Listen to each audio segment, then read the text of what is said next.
আসসালামু আলাইকুম, বাদন ব্লগ আপনাদের জন্য চলে আসলো একটি রেসিপি নিয়ে। যারা গরু মাংস একদম খেতে পারতেছেন না, এখন 3-4 বেলা খেয়ে ফেলছেন, তাদের জন্য আজকে রেসিপিটা। আশা করি রেসিপিটা আপনাদের কাছে ভালো লাগবে। তো ভালো লাগলে অবশ্যই পেজ একটা লাইক করবেন আর ফলো দিতে ভুলবেন না। দেখেন এখানে আমি নিয়ে চলে আসছি বেগুন। তো বেগুনটা আপনাদের জন্য আজকে বেগুনগুলো আমি কেটে নিয়েছি খুব সুন্দর করে একটা সাইজ করে। এখন বেগুনগুলো রান্না করার জন্য আমি এখানে কাঁচামরিচ নিয়েছি, বাদাম, বাদাম, আর নিয়েছি রসুন, আর নিয়েছি সরিষা, কাঁচা বাদাম, রসুন সবকিছু একসাথে আমি পাটা এখন বেটে নেব খুব সুন্দর করে। তো পাটায় বাটতে পারেন, আপনারা ব্লেন্ডার করতে পারেন। আমি পাটা বেটে নিয়েছি, দেখেন খুব সুন্দর করে মিহি করে। বাদাম, এখানে সরিষা আর রসুন, কাঁচামরিচ সহ। এখানে আমি বেগুন নিয়েছি কেটে, একদম ধুয়ে বেগুনগুলো একদম শুকাই নিছি। একদম এখন হলুদ এবং লবণ দিয়ে মেখে একটু ফ্রাই করে নিব। তো হলুদ লবণ দিয়ে বেগুনগুলো আমি ভালোভাবে একটু দেখেন মেখে নিচ্ছি। তো মাখা হয়ে গেছে, এখন চলছে চুলায় আমি একটা তেল দিয়েছি প্যানে। তো তেল ভালো করে গরম করে নিয়েছি, এখন আমি বেগুনগুলো একটু ফ্রাই করে নেব। তো সবগুলা বেগুন বুলেট পাল্ট করে ফ্রাই করে নেব। এই রান্নাটা আসলে খুবই মজা।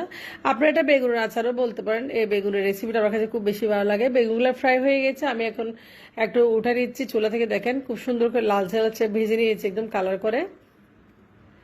খুবই মজা এই রেসিপিটা। যারা গরু মাংস খেতে পারতেছে না বা গরু মাংস ভুনো করছেন, গরু মাংসের সাথে এই রেসিপিটা অবশ্যই ভালো লাগবে। তো গরু মাংসের সাথে এই আচারটা আসলে খেতে অসাধারণ লাগবে।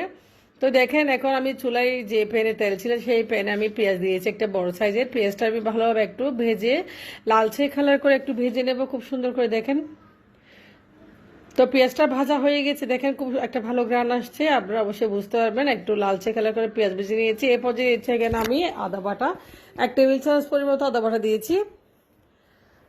তো আদা বাটার ঘ্রাণ যেন চলে যায় অবশ্যই আপনারা ভাজা করবেন। এরপর দিয়েছি বাটা মশলা, আর দিয়েছি হলুদের গুঁড়া, আর দিয়েছি জিরার গুঁড়া, দিয়েছি আমি এখানে ধনিয়ার গুঁড়া, আর দিয়েছি এখানে লাল মরিচের গুঁড়া 1 টেবিল চামচ পরিমাণ। সবকিছু দিয়ে একটু পানি দিয়ে আমি ভালোভাবে একটু দিয়েছি লবণ অবশ্যই দিতে হবে। তো সবকিছু দিয়ে ভালোভাবে নেড়েছিলাম, এখন আমি কষিয়ে নেব পানি দিয়ে একটু।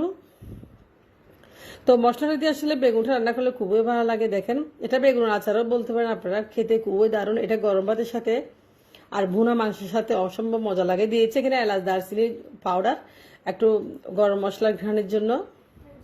তো সবকিছু দিয়ে ভালোভাবে একটু কষিয়ে নিচ্ছি। দিয়েছি এখানে তেঁতুল, আমি অল্প করে তেঁতুল দিয়েছি। তো তেঁতুল দিলে বেগুনের আসলে রেসিপিটা এত ভালো লাগে। এটা বেগুনের আচারও বলতে পারেন আপনারা, বাবুর্চির অনেক সময় বানাই। তো দেখেন সবকিছু দিয়ে ভালোভাবে আমি এখন কষিয়ে নেব বেগুনগুলো।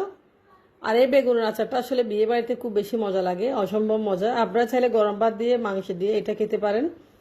তো এখন আমি দেখতে পাচ্ছেন এখন আমি দমে রাখবো 10 মিনিট। 10 মিনিট পরে চলে আসলাম, বেগুনটা সিদ্ধ হয়ে গেছে, উপর থেকে তেল বেশি উঠেছে। তো বেগুনটার আচারটা হয়ে গেছে মাশাল্লাহ, খুব সুন্দর কালার এসেছে এবং খুব ভালো একটা গ্রান এসেছে, আপনারা দেখে বুঝতে পারতেছেন।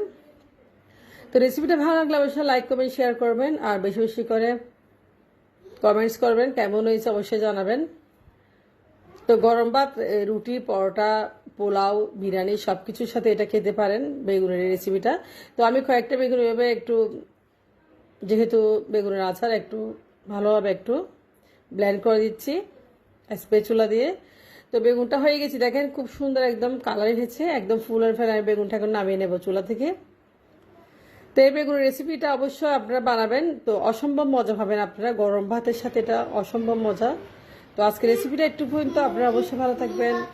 আল্লাহ হাফেজ।